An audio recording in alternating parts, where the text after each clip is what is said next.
I am sitting here in my cozy apartment, looking out the window at the city lights, and I cannot help but think about how much my life has changed in the past 2 years. This place feels like home now, but it took me a long time to get here after being kicked out of the house I grew up in. The house where my parents raised us, where Marcus and I shared so many memories. 2 years ago, I never imagined I would be where I am today, or that the phone call I received this morning would turn my world upside down again. Before I dive into this story, I would love to know where you are watching from today. Drop your location in the comments below, and do not forget to hit that like button and subscribe if you want to hear more real-life stories like mine. Now let me tell you about the phone call that changed everything again. Growing up, Marcus was not just my older brother. He was my hero. After our parents died in that terrible car accident, when I was 19 and he was 25, Marcus stepped up in ways I never expected.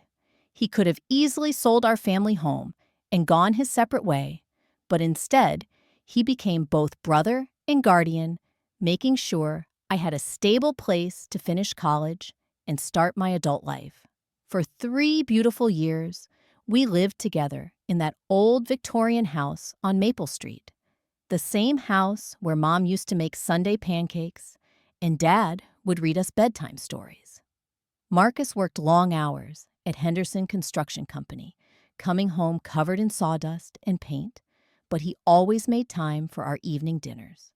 We would sit at the same wooden table where our family used to gather, talking about our days, sharing dreams and fears.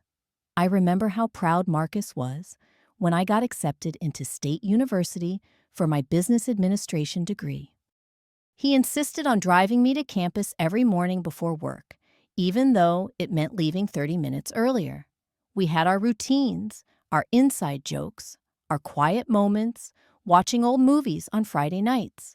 Sometimes, I would catch him looking at the family photos on the mantelpiece with this mix of sadness and determination, like he was silently promising our parents he would take good care of me. Those were some of the happiest years of my life, even with the shadow of grief that followed us both. We had found our rhythm, our way of being a family of two. Marcus never made me feel like a burden, never complained about having to share the house, or take on responsibilities that should have belonged to our parents. When friends would ask if I felt weird living with my older brother, I would just smile and tell them I was lucky to have someone who cared so much. Then Jessica walked into our lives, and everything started to change. Marcus met her at O'Malley's pub downtown on a Friday night when he went out with his work buddies. He came home that night with this goofy smile I had not seen since before our parents passed away. Jessica, he told me, the next morning over coffee, was 26 years old, worked at an upscale salon called Glamour House, and had the most beautiful laugh he had ever heard. The way his eyes lit up when he talked about her made me genuinely happy for him. My brother deserved love, deserved someone who could make him smile like that. When Marcus first brought Jessica over for dinner, I was excited to meet the woman who had captured his heart. She was stunning. There was no denying that. Tall and graceful, with perfectly styled blonde hair and makeup that looked like it belonged in a magazine. She wore a flowing red dress that probably cost more than my textbooks for the semester, and she carried herself with the kind of confidence I secretly envied. Jessica seemed charming that first evening. She brought a bottle of expensive wine and a bouquet of white roses, complimenting everything from our grandmother's china to the way I had seasoned the chicken. She asked thoughtful questions about my studies, laughed at Marcus's terrible dad jokes, and even insisted on helping with the dishes. As I watched her and Marcus together, seeing how he looked at her like she hung the moon, I felt nothing but joy for my brother. But as weeks turned into months, I started noticing small things that made me uncomfortable. During casual conversations, Jessica would steer the topic toward finances with surprising frequency. She would ask questions like how long we had owned the house, whether the mortgage was paid off, what the property value might be in today's market. When Marcus mentioned that our parents had left the house to both of us, I caught a flash of something in Jessica's eyes that disappeared so quickly I wondered if I had imagined it. She began staying over more frequently, slowly leaving items behind. First, it was a toothbrush in the bathroom, then a few outfits in Marcus's closet. Soon, there were expensive face creams lining the bathroom counter and designer handbags hanging in the hallway. Jessica would make subtle comments about the house's potential, suggesting we could knock down walls to create more open space or convert the basement into a wine cellar. She spoke as if she already lived there, as if these decisions were naturally hers to make. The first real tension came when Jessica suggested turning my bedroom into a home gym. She presented the idea during dinner one evening, explaining how my room had the best natural lighting and how I could easily move into the smaller guest room. When I politely declined, explaining that my room held too many childhood memories and I needed the space for my studies, Jessica's smile became tight and forced. Marcus just nodded and said we would talk about it later. But I could see the seed of conflict had been planted. 8 months into their relationship, Marcus asked Jessica to move in officially. I supported the decision, understanding that their relationship was serious and wanting my brother to be happy. But Jessica's presence in our home brought changes I had not anticipated, changes that slowly began to poison the peaceful life Marcus and I had built together. Jessica was clever calculating in ways that took me far too long to recognize. She started small, creating situations where I would appear irresponsible or untrustworthy. The first incident happened when Marcus's wallet went missing from the kitchen counter where he always left it. Jessica found it in the living room near where I had been studying and expressed concern that maybe I had accidentally moved it while cleaning. When Marcus's $20 bill disappeared from that same wallet a few days later, Jessica's worried glances in my direction became more obvious. I knew I had not taken that money, but how do you prove a negative?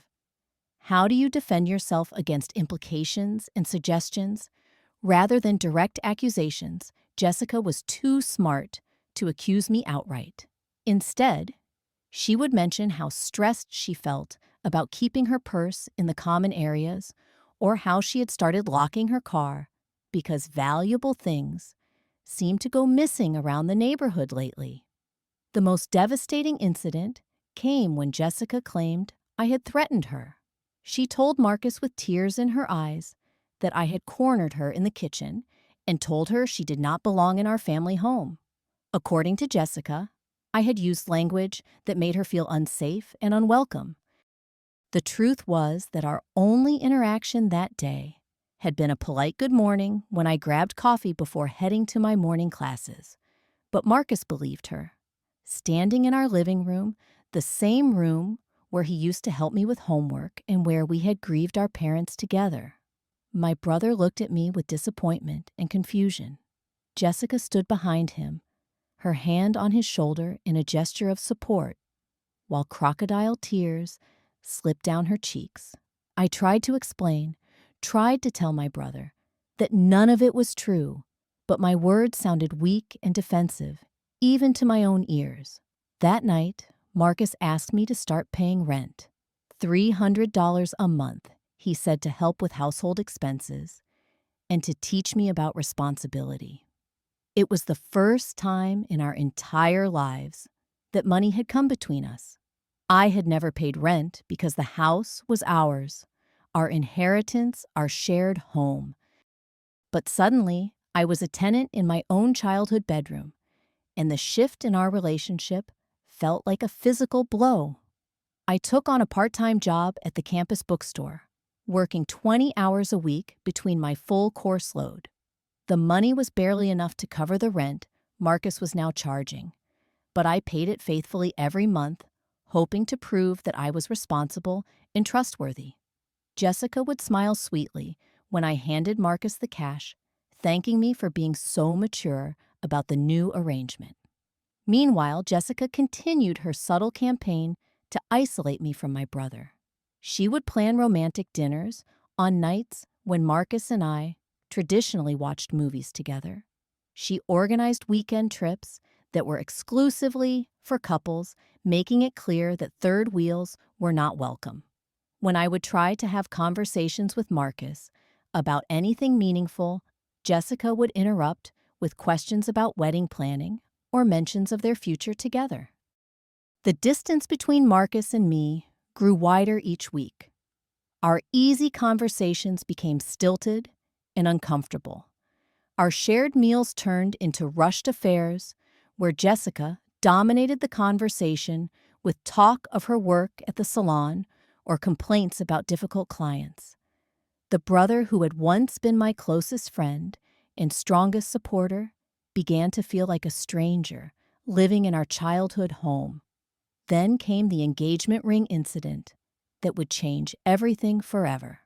Jessica announced her engagement with a diamond ring that sparkled under our kitchen lights. She claimed Marcus had surprised her with a proposal during a weekend getaway to the mountains, and she could not stop admiring the expensive-looking setting. For days, she flashed that ring at every opportunity, posting photos on social media and calling friends to share her excitement. 3 weeks later, Jessica was hysterical. The ring was missing, she sobbed, till Marcus vanished from the bathroom counter where she always placed it while washing dishes. The entire house was searched top to bottom. We moved furniture, checked every drain, emptied every drawer.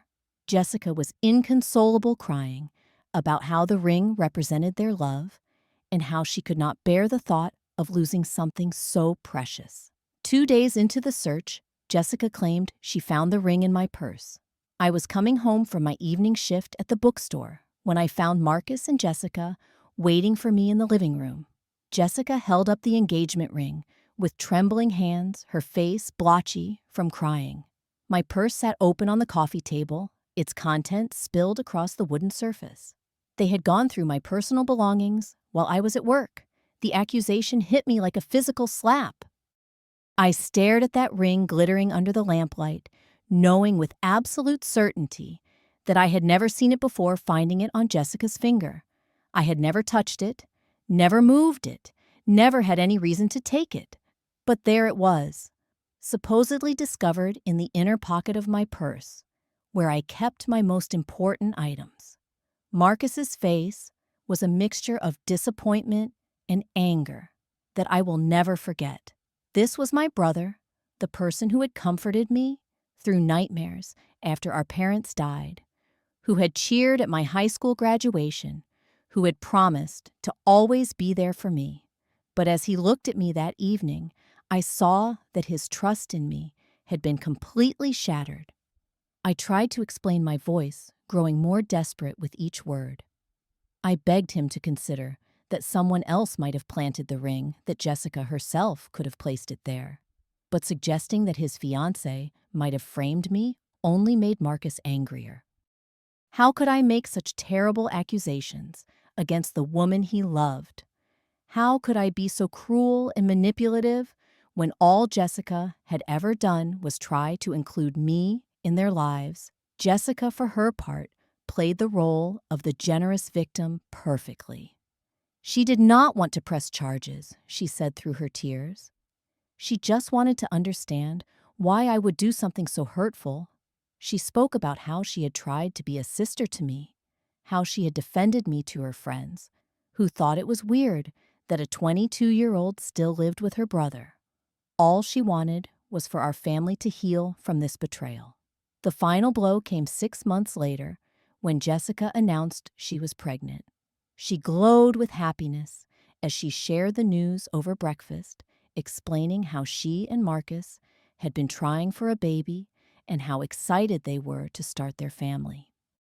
Marcus was over the moon, already talking about converting the guest room into a nursery and making plans for their child's future.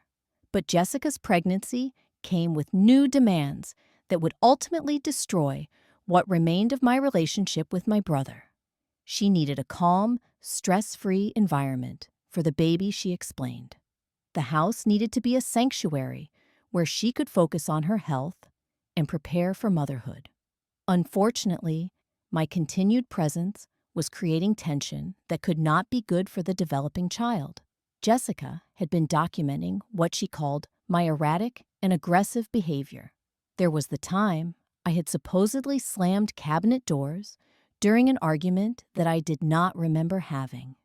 The evening when I had allegedly raised my voice at her when she was trying to watch television peacefully. The morning when she claimed I had deliberately made noise during her pregnancy, nausea-banging pots and pans in the kitchen while she was trying to rest.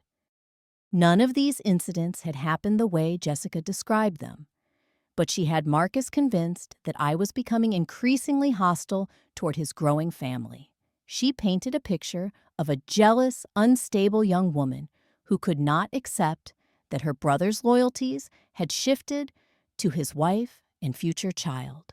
The accusation that finally broke us came on a rainy Tuesday afternoon in October. Jessica claimed that I had pushed her on the staircase, trying to make her fall down the wooden steps that led to our second floor. According to her tearful account to Marcus, I had been waiting at the top of the stairs when she came upstairs to rest, and I had deliberately shoved her backward, putting both her and the baby at risk. The truth was that I had been on campus that entire afternoon, attending my business ethics class, and then studying in the library until nearly dinner time. I had the parking receipt, the library checkout records, even a selfie with my study group that was time-stamped during the alleged incident.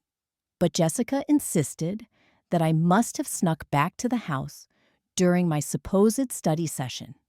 And Marcus wanted to believe his pregnant fiancée over the sister he now viewed as troubled and resentful. That night, Marcus cornered me in my bedroom with an ultimatum that shattered my world. I had 48 hours to pack my things and find somewhere else to live. He could not risk Jessica's safety or the safety of his unborn child by allowing someone with my issues to remain in their home.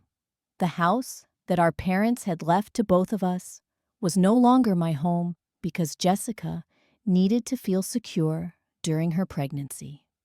I spent that night crying into the pillows that still smelled like the fabric softener Mom used to use.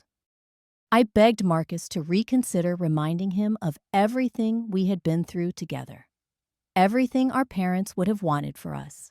I showed him the evidence that proved I was not even home when Jessica claimed I attacked her. But his mind was made up, and Jessica stood behind him like a silent witness to my exile. The next evening, I packed my entire life into 3 suitcases and 4 boxes, 22 years of memories, clothes books, and keepsakes from the only home I had ever known. Marcus helped me load everything into my little Honda Civic, his movements efficient and cold.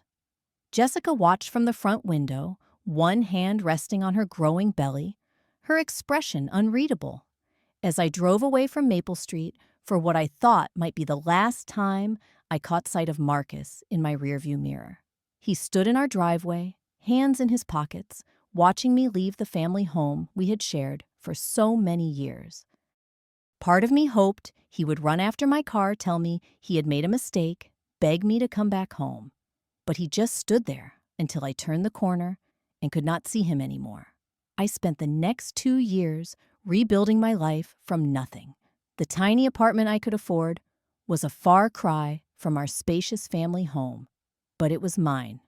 I worked 2 jobs while finishing my degree waitressing at a diner on weekends and keeping my position at the campus bookstore. Every dollar I earned went toward rent, groceries, and tuition, but I was determined to prove that I could make it on my own. Graduating from State University with my business administration degree felt like a hollow victory without Marcus there to cheer me on. I walked across that stage thinking about how proud our parents would have been, how they would have celebrated this achievement with a family dinner and far too many photos. Instead, I celebrated alone in my apartment with takeout Chinese food and a bottle of cheap wine. But slowly, steadily, my hard work began to pay off. I landed an entry-level position at Morrison Marketing Group, a mid-sized firm that specialized in digital advertising for local businesses.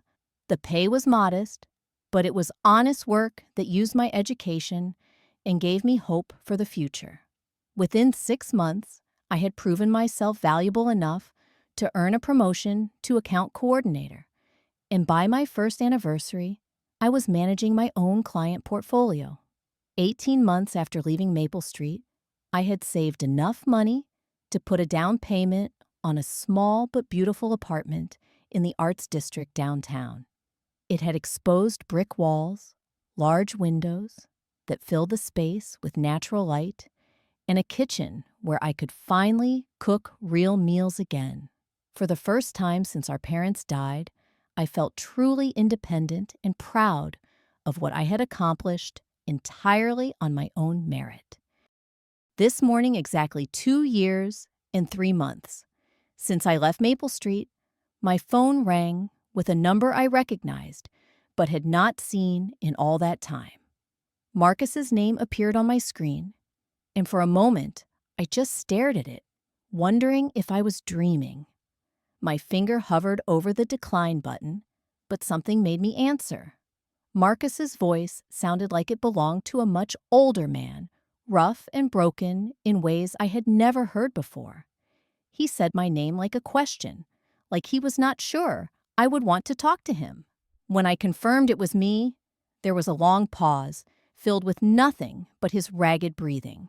He told me he needed help, and the desperation in his voice was immediate and overwhelming. Jessica had left him 3 weeks ago, taking their 6-month-old son and disappearing in the middle of the night. But before she vanished, she had cleaned out their joint bank account, sold everything of value in the house, and stopped paying the mortgage with money that Marcus thought was going toward their monthly payments. The foreclosure notice had arrived 2 days after Jessica disappeared.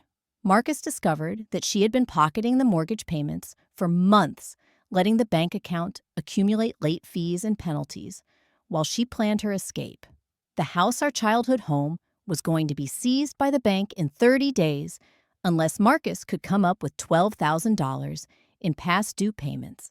Jessica had left behind a note confessing to everything. She admitted to stealing money from Marcus's wallet and planting it among my belongings to make me look like a thief. She revealed that the engagement ring was a cheap cubic zirconia she had bought online and that she had hidden it in my purse to frame me for theft. She confessed to lying about every incident of aggression or hostility she had blamed on me, including the fabricated story about me pushing her down the stairs. The note Marcus told me through tears explained that Jessica had been planning this con from the moment she learned that Marcus owned property. She had researched our family, discovered that we had inherited the house from our parents, and targeted my brother specifically for his assets, the pregnancy, the engagement, the elaborate stories about my supposed mental instability. It had all been part of an elaborate scheme to isolate Marcus from his support system and gain control over our family's home. But Jessica's plan had ultimately failed because the house was in both of our names, and she could not force a sale or take out loans against the property without my signature. Frustrated by this legal obstacle and attracted by a wealthier target she had met through her salon work, Jessica had decided to cut her losses and run. She took everything she could carry and left Marcus alone with their baby and a mountain of debt. Now, Marcus was homeless, living in his truck with his infant son, trying to figure out how to survive each day. He had lost his job at the construction company after missing too many days dealing with the aftermath of Jessica's departure. His savings were gone, his credit was ruined, and he had nowhere else to turn. The reason for his call became clear as his story unfolded. Marcus wanted to know if he could move into my apartment temporarily, just until he could get back on his feet and find a way to save our family home. He would take the couch he promised, and he would help with rent as soon as he found new employment. He just needed a safe place for him and the baby while he tried to put his life back together. As I listened to my brother's desperate plea, I felt a complex mixture of emotions washing over me. There was satisfaction in knowing that the truth had finally come out, that Jessica's lies had been exposed and my innocence proven. But there was also deep sadness for the pain Marcus was experiencing and genuine concern for my infant nephew who was suffering because of his mother's deception. But underneath those feelings was something stronger and more important, the knowledge of my own worth and the boundaries I had learned to establish during my 2 years of independence. I had worked too hard and come too far to put myself back in a position where someone could hurt me the way Marcus had hurt me. I told Marcus that I forgave him, and I meant it. I explained that I understood how Jessica had manipulated him, how her lies had been crafted specifically to exploit his love and trust. I acknowledged that he was a victim of her deception just as much as I had been, and that I held no grudges about the pain he had caused me. But I also told him as gently but firmly as I could that I would not be allowing him to move into my apartment. The home I had built for myself was a sanctuary I had earned through hard work and sacrifice, and I would not compromise my own security and peace of mind, even for family. Instead, I spent an hour on the phone helping Marcus research local resources for homeless families. I found him information about emergency housing programs, food assistance job placement services, and legal aid for dealing with the foreclosure. I connected him with a nonprofit organization that specialized in helping single fathers, and I gave him the names of several churches in his area that offered temporary shelter and support services. 6 months have passed since that phone call, and Marcus has slowly begun rebuilding his relationship with both his life and with me. He found a job with a different construction company and qualified for a small apartment through a housing assistance program. He brings little Nathan to visit me once a month, and we are carefully rebuilding the trust that Jessica's lies destroyed. The family home on Maple Street was lost to foreclosure, but Marcus has told me he understands that some prices are too high to pay. He has learned, as I learned, that sometimes the people who hurt us most are the ones we love most deeply. But he has also learned that love does not mean accepting abuse, and that forgiveness does not require putting yourself in danger. I have learned that setting boundaries is not selfish, it is necessary. I have discovered that I can love my brother and forgive his mistakes without sacrificing my own well-being or security. Most importantly, I have realized that the strongest families are built on respect and trust, not obligation and guilt. Sometimes the hardest thing about loving someone is knowing when to say no with compassion. Have you ever had to choose between family loyalty and self-respect? Have you discovered that sometimes the most loving thing you can do is protect yourself from further harm? I would love to hear your thoughts in the comments below. If this story resonated with you, please give it a like and share it with anyone who might need to hear about the importance of healthy boundaries. Do not forget to subscribe for more real-life stories about family forgiveness and finding strength in difficult situations. Thank you for listening to my journey, and I hope it helps you navigate your own relationships with wisdom and self-love. Remember, you deserve to be treated with respect, especially by the people who claim to love you most.